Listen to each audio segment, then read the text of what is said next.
જય દ્વારકાધીશ, જય મુરલીધર. વિસાવદરના મારા આદરણીય વડીલો, હું સૌને પ્રણામ કરું છું. હું તમને દેશની સૌથી ઈમાનદાર પાર્ટી વિશે વાત કરવાની છું, તો આપ સૌ શાંતિથી સાંભળો તેવી મારી નમ્ર વિનંતી. દેશની સૌથી ઈમાનદાર પાર્ટી એટલે કે આપણા સૌની આમ આદમી પાર્ટી. આમ આદમી પાર્ટી આંદોલનમાંથી જન્મેલી પાર્ટી છે.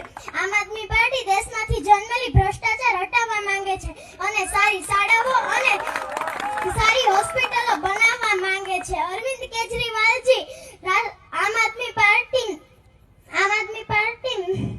સંયોજક રાષ્ટ્રીય સંયોજક છે. અરવિંદ કેજરીવાલજી ખૂબ જ ભણેલા ગણેલા અને ઈમાનદાર નેતા છે. તેમણે દિલ્હીમાં મારા જેવા નાના બાળકો માટે ખૂબ જ સરસ મજાની મોટી શાળાઓ બંધાવી છે.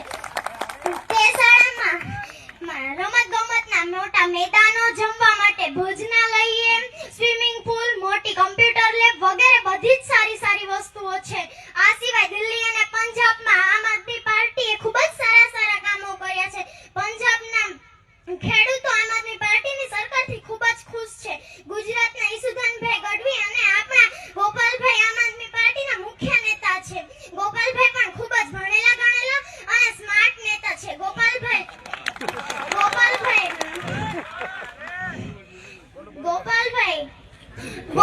પોલીસમાં કામ કરતા હતા. તેમ બધા ગુંડાઓ પણ તેમનાથી ખૂબ જ ડરતા હતા.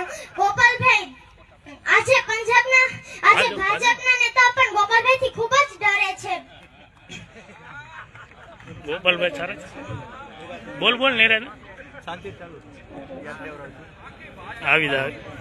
ભાજપના નેતાઓથી ડરે છે જ્ઞાનથી પછી બોલું બોલ ના કહો.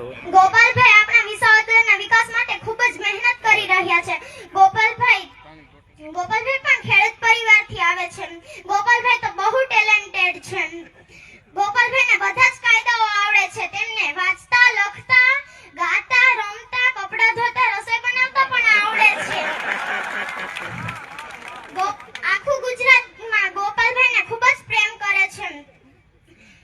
ગુજરાતની સરકાર હું નવા વર્ષે ભગવાનને પ્રાર્થના કરું છું કે આમ આદમી પાર્ટી સરકાર બને અને સારા કામો કરે.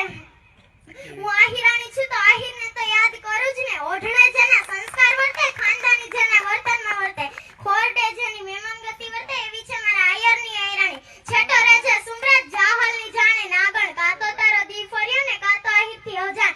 આહિરની દીકરી શું સાહેબ, વટ ન પડે ત્યાં સુધી ખાવું ન ભાવે. આહિરાણી એટલે વટનો કટકો. જય દ્વારકાધીશ, જય